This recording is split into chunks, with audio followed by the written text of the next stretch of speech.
Senador Curi, me da mucho gusto saludarlo. Senador Castañeda, todo el gusto, Mancera, me da mucho gusto saludarlo. Buenas noches. La primera pregunta que está en todas partes es, iba a venir, por cierto, Claudio Ruiz Massieu, se le atoró algo, me hubiera encantado tenerlo también, es, ¿va a aguantar esta coalición nueva? Miguel Ángel. Firmes. Va a aguantar. Se necesitan 9 votos para lo que se necesita. Esta va a aguantar el jueves. Así es.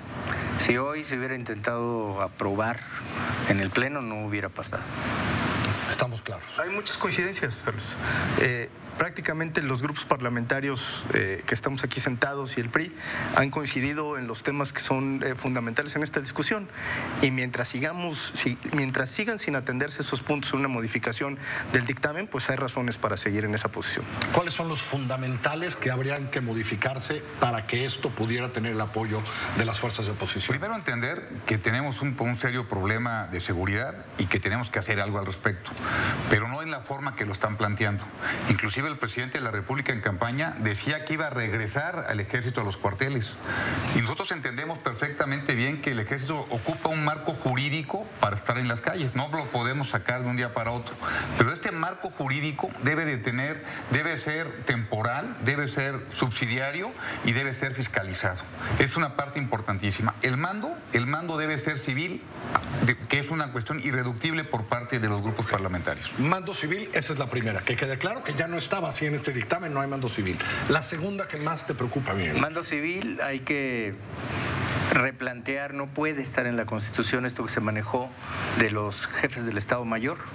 Un Estado esta Mayor. Especie de Estado Mayor en donde están todos. Así, donde eso no está puede. ¿Por qué no podría estar eso en la Constitución? Porque entonces estás dando una atribución y una tarea que contraviene el 129 de la Constitución, que te dice que en tiempos de paz el ejército no puede hacer otra cosa más que lo propio de su disciplina, de la milicia.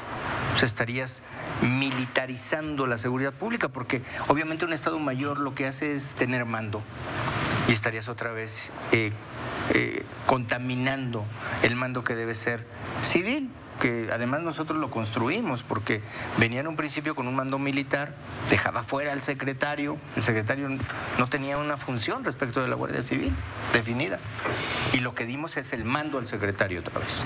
Tercero. Dos preocupaciones, además de lo que ya dijeron mis compañeros, que por supuesto suscribimos el tema del mando civil, y que no haya esta simulación porque dicen es que es mando civil, pero operativamente es mando militar. Eso es inaceptable. La temporalidad, que tiene que ver con la presencia de las Fuerzas Armadas asumiendo funciones de seguridad pública, que es el transitorio que planteaba el presidente. Un transitorio que no tiene temporalidad es una contradicción, pues entonces no es transitorio, es permanente. Entonces, digamos, ahí hay un planteamiento a nuestro juicio equivocado. Todos estamos muy claros que las Fuerzas Armadas no pueden salir y no pueden regresar inmediatamente a los cuarteles. Sería un absurdo. Nadie está haciendo un planteamiento de ese tipo. Pero lo que sí tenemos que tener es una expectativa de cuándo las Fuerzas Armadas van a regresar a sus tareas sustantivas y quién los va a suplir. Ahí va la segunda preocupación. Tenemos prácticamente 10 años que no hacemos policía, quizá más, 12 años. Si este planteamiento de la Guardia Nacional no viene acompañado de un fortalecimiento de las instituciones civiles de seguridad, pues prácticamente vamos a abandonar la posibilidad de tener policías efectivas. ¿Se refiere a policías estatales? Y municipales. Y policías municipales. Que es el 90% de los elementos de nuestras fuerzas policíacas. Por otra parte, el fuero. El fuero tienen que estar en el fuero civil. No se puede mandar a los que están en la Guardia Nacional, mandarlos al fuero militar. Eso dice la iniciativa, que si hacen faltas militares, irían al fuero militar. Es un equívoco, y yo estoy convencido que necesitamos acompañar al presidente, pero no en la forma en que está puesto. México ocupa instituciones fuertes porque tenemos estados de derecho muy débiles, y esta institución de la Guardia Nacional tiene que ser la columna vertebral de la verdadera defensa o del ataque hacia el crimen organizado. Déjame preguntar algo, porque por lo que hiciste los últimos 6 años, ¿cómo puedes desde una ley, desde la construcción de una Guardia Nacional, motivar a gobiernos estatales a que inviertan, le pongan lana y atiendan eso. No es el problema de la Ciudad de México. La Ciudad de México son la que más policías tiene. Pero ¿cómo ves, senador Mancera, cómo haces eso en esta ley y de qué manera provocas que las municipales y las federales sean mejores y estatales para lo que sean? Esta ley de la Guardia Nacional o la propia Guardia Nacional no va a crear esa motivación. Podría crear otro incentivo, de hecho, ¿no? Si vienen ellos a ayudarme, ¿no? Sustituir a la policía preventiva, a la policía federal, por ejemplo. ¿No? Eso sí. O sea, va a ser, y eso lo hemos venido repitiendo, lo que se está planteando es crear una policía nacional. Una policía nacional que va a tener características específicas, que va a estar asentada en la Constitución y que obviamente va a tener un marco normativo, pero no es que con eso se van a incentivar a las policías locales. Para eso se requiere otra tarea, que también lo hemos estado discutiendo. Se requiere precisamente presupuesto, se requiere planeación, se requiere un diagnóstico efectivo, pero no, con la Guardia Nacional no las vas a incentivar. Podrías incentivarlo. Hoy leí algunas de las cosas que han escrito y decían, ayúdenme, yo no soy senador ni abogado, esto de la convencionalidad, convencionalidad. ¿no? Que es, oigan, tenemos un chorro de tratados allá que impiden esto. Cuéntame un poco, senador. A ver, esto es algo que en las audiencias que llevó a cabo el Senado de la República, prácticamente todos los expertos coincidieron.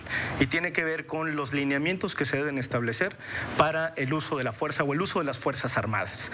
Digamos, México tiene tratados internacionales firmados en los cuales se compromete a que las Fuerzas Armadas solamente pueden intervenir de manera extraordinaria, atemporal, fiscalizada por civiles y con una serie de requisitos.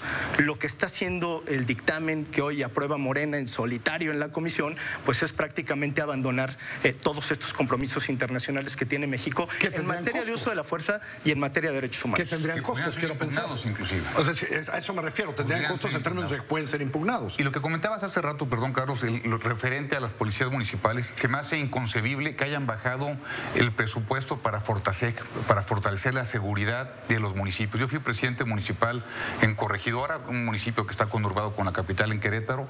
Estamos pegados a una zona muy complicada, en a Paseo del Alto, a Paseo del Grande, y pudimos detener el tema del huachicoleo gracias al apoyo que tuvimos de la Federación y a la buena coordinación.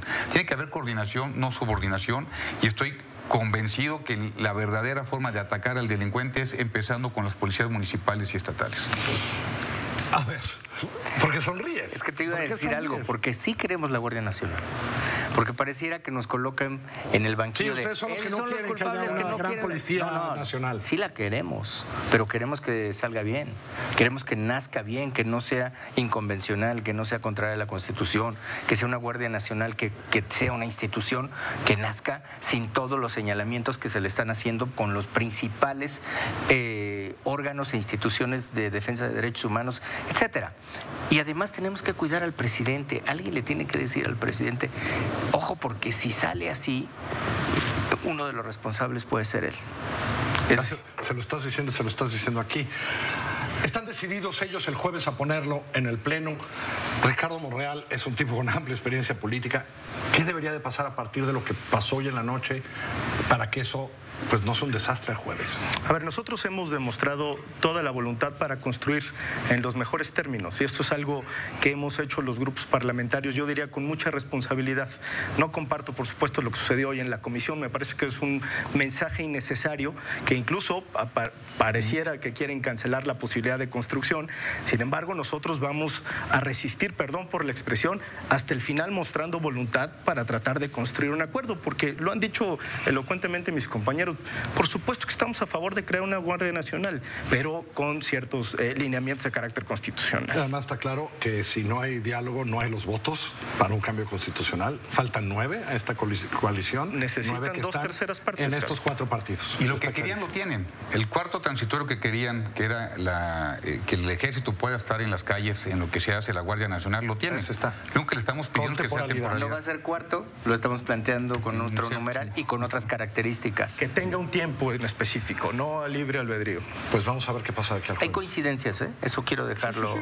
Hay coincidencias. Había coincidencias hasta hoy en la comisión. Estamos platicando. Bueno, eso eso pasa. Senadores, mil La forma que luego es fondo. Muchísimas gracias. Así la discusión de la Guardia Nacional.